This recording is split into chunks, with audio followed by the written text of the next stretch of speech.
Mbote balandi mingi ya Josiane Kombo télévision na ebiki boza bongo et belé scotché cimenté branché pipa yo pipe to la kisarabino basango ya solo awa to sali plus précisément na palais du peuple pipa yo pi ouverture ya session économique et sociale et fongami bongo mukolo ya lelo kasi conseil économique yango ezaki ndenge nini tolanda.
Monsieur le Premier président du Conseil d'État, Monsieur le Président Ali Karim, Mesdames, Monsieur le représentant, le président des institutions d'appui à la démocratie, de la Fédération des entreprises provinciales de Kinshasa,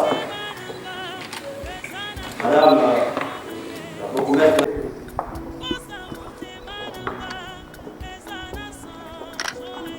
Mesdames et Messieurs les conseillers, chers collègues du service des députés à motif et qualité conformément à l'article 20 de la loi organique de 13 2027 du 30 octobre 2013, au cas où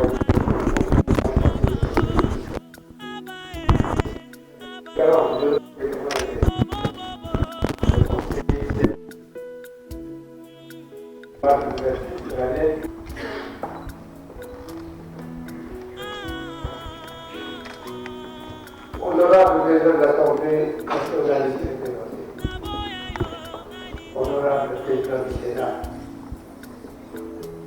Excellence, Monsieur le Premier ministre du gouvernement, Monsieur le Président de la Cour constitutionnelle, Monsieur le Procureur général de la Cour constitutionnelle, Monsieur le Président de la Cour de cassation, Monsieur le Procureur général de la Cour de cassation, Monsieur le Président du Conseil d'État, Monsieur le Procureur général pour le Conseil d'État, Monsieur le Président de la Commission, honorables députés nationaux, honorables sénateurs, Mesdames et Messieurs les membres du gouvernement, Excellences, Mesdames et Messieurs les ambassadeurs,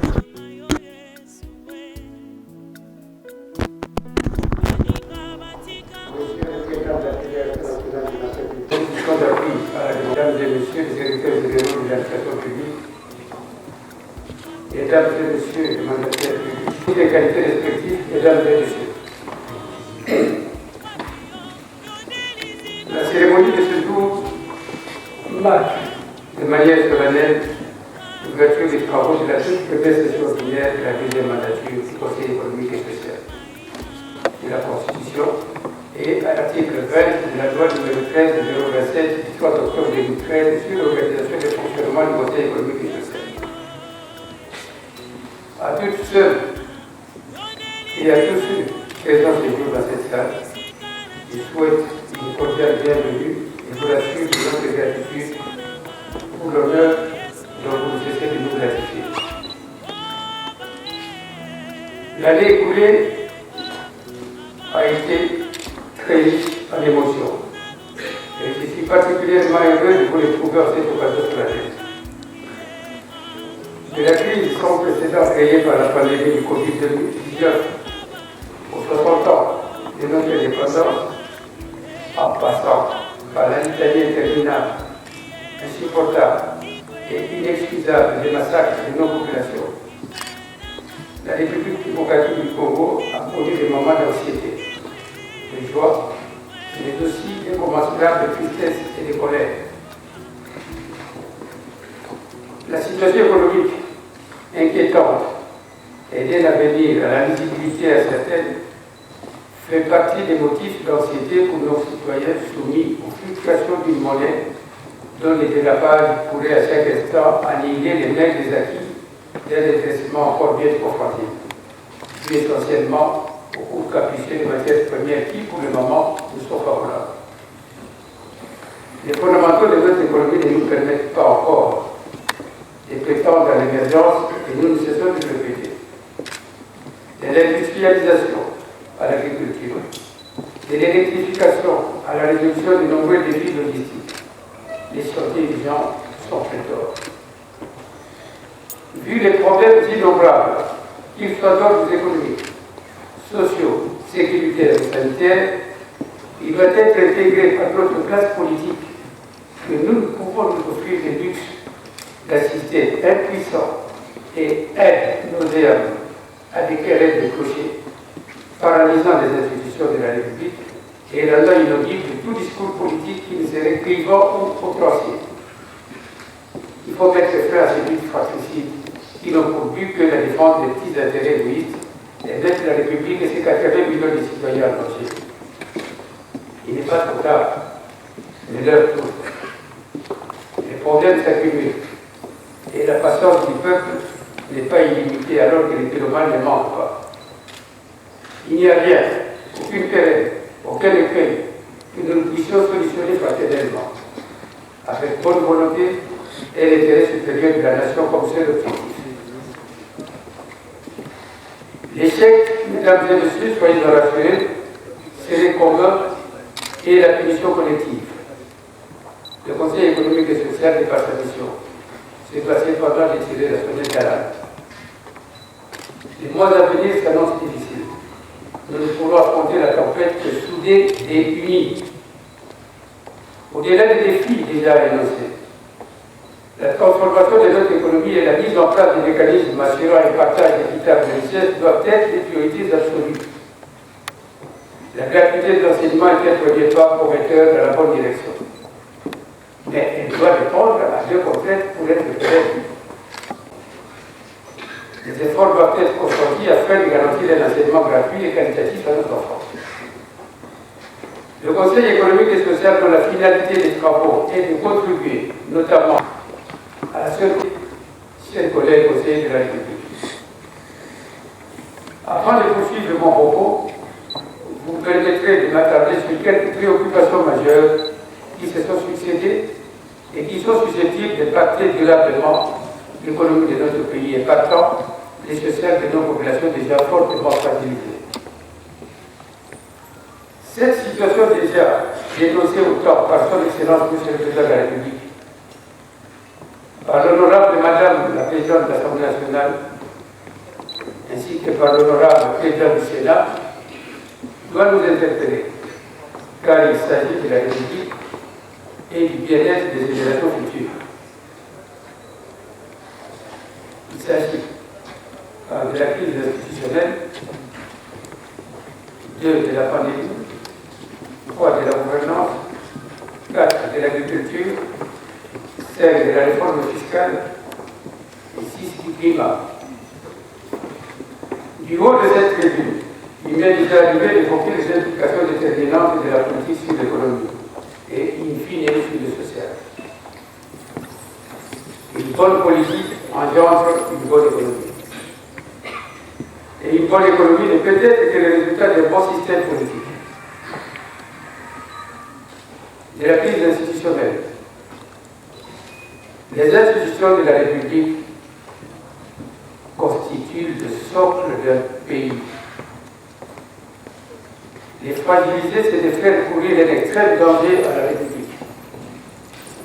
Leur fonctionnement est régulé par la loi fondamentale et ne peut souffrir d'aucune faille. Il faut donc un maximum de confiance entre elles dans l'intérêt de toutes et de tous, sans exception ni exclusion.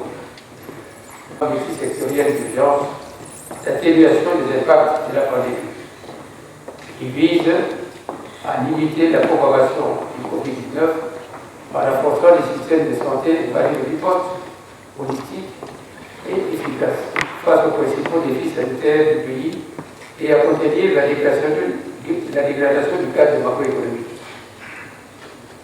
Pour le Conseil économique et social, au-delà de la sensibilisation en cours pour contenir la propagation de la pandémie et ses impacts négatifs, le temps est venu de tirer les grandes leçons et de prévenir les éventuels problèmes sanitaires, économiques et environnementaux, étant donné que cette crise a révélé le manque criant d'infrastructures adéquates, notamment dans les secteurs de la santé, de l'eau et de l'électricité, suscitant les plus grandes inquiétudes. Cette crise a également mis en exergue la triste réalité du pays, où des millions de familles vivent dans la précarité, avec des faiblesses structurelles de notre paradigme économique en tant qu'exportateur de produits primaires et importateur de produits finis. La Covid-19 offre l'opportunité d'accélérer les investissements dans les infrastructures et les réformes économiques, afin d'améliorer la perspective post-pandémie de la RDC. Le tribalisme, le sectarisme, au grand jour, plutôt que d'attendre qu'elles engloutissent la cité, soit 30% en plus que la nôtre, avec un revenu global de 283 milliards. La population reste un défi quotidien. La place des importations et leur poids sur les doit nous convaincre. Le phare de l'agroalimentaire doit particulièrement nous interpeller. Et toutes les leçons doivent être fiscales parce que sa solution impacte gravement les bénéfices. Un impôt injuste et confiscatoire, applicable ou abusif. L'État doit avoir les moyens de fonctionner.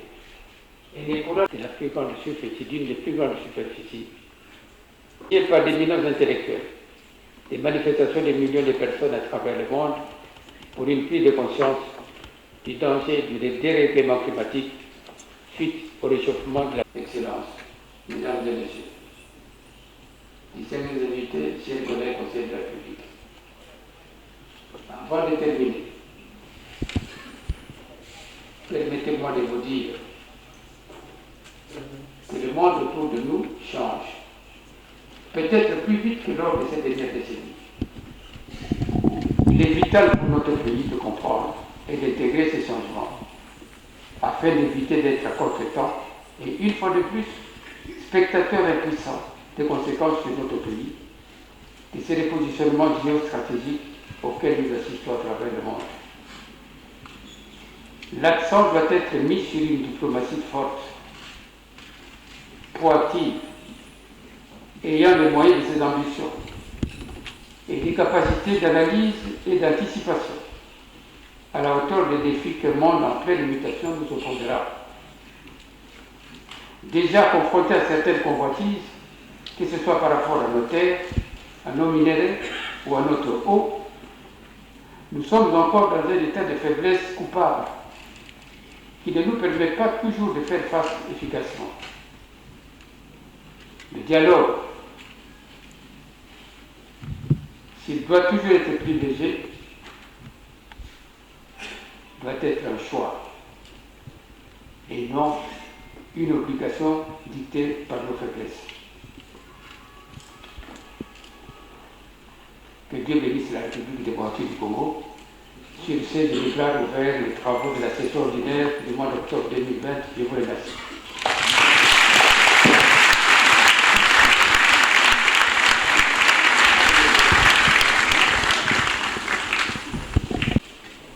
Sur ce social, accompagner personnellement cette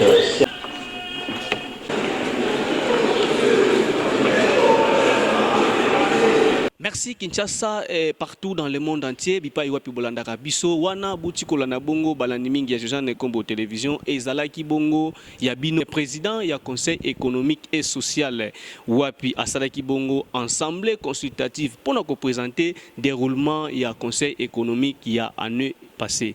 Vous venez d'assister dans cette session d'ouverture du commission économique sociale. Quelle est votre réaction? Bon, c'est l'ouverture, hein, comme vous l'avez dit. Donc c'est une ouverture qui va déclencher différentes sessions du travail. Donc le discours a été d'une très grande portée.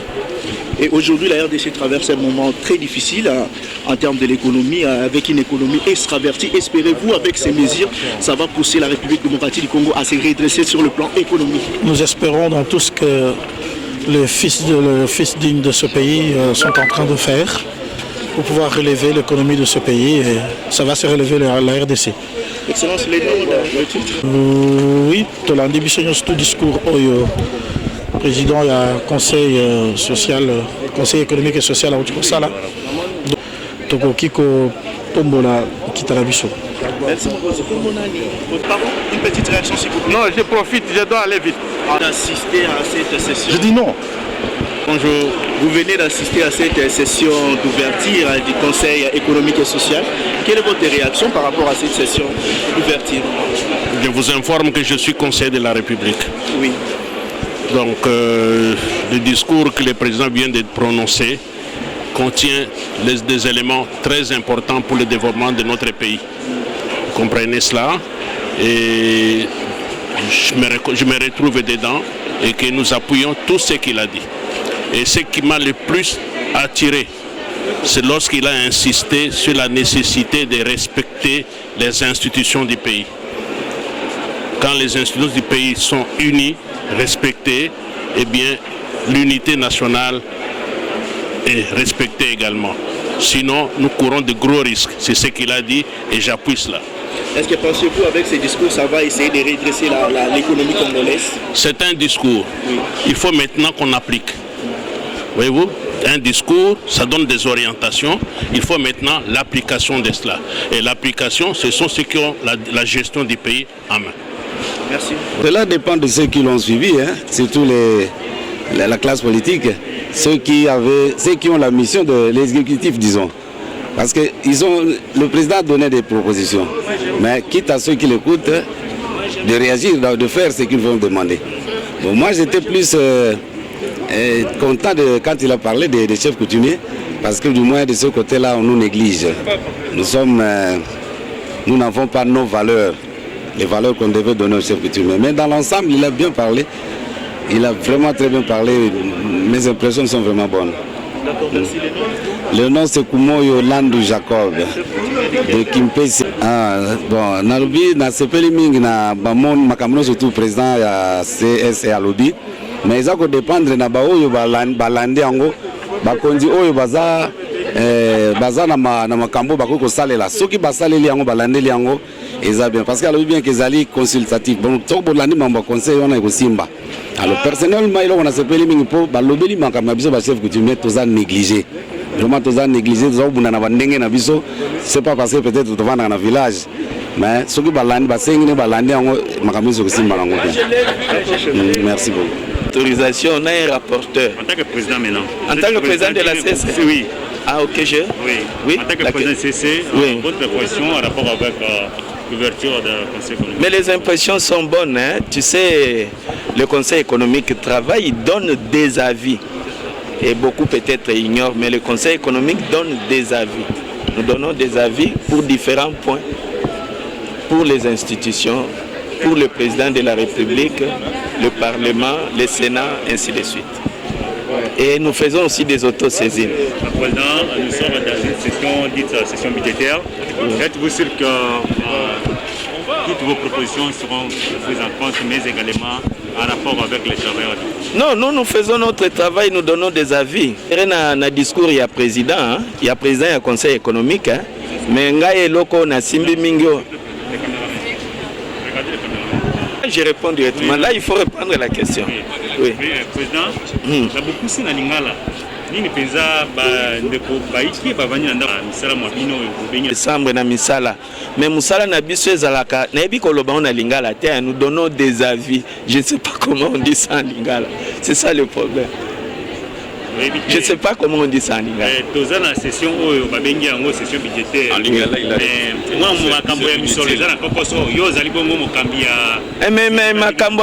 mais on a parlé aussi de la fiscalité. Vous voyez en Lingala comment je veux dire ça. Il faut qu'on puisse revoir la loi sur la fiscalité. Parce qu'il y a beaucoup de coulage. L'argent, on que ça aille dans le trésor de l'État. Ça va dans les poches des individus. Je crois que c'est une grande bagarre. Mais j'ai beaucoup aussi aimé le président quand il a fait allusion à l'éducation. Il y a la gratuité dans l'éducation, mais l'éducation doit aussi être de bonne qualité. Gratuité, oui, il faut y mettre la qualité. Ça, j'ai beaucoup aimé. C'est devenu par terre, il n'y a plus encore des activités, pas des déclarations pour les travailleurs ou en sommes avec le CC. Non, mais la CC, c'est une grande organisation. Quelle déclaration vous voulez que l'on fasse? Tu bouges, on bouge. C'est ça la CC. Le président au niveau économique dit que moi, non.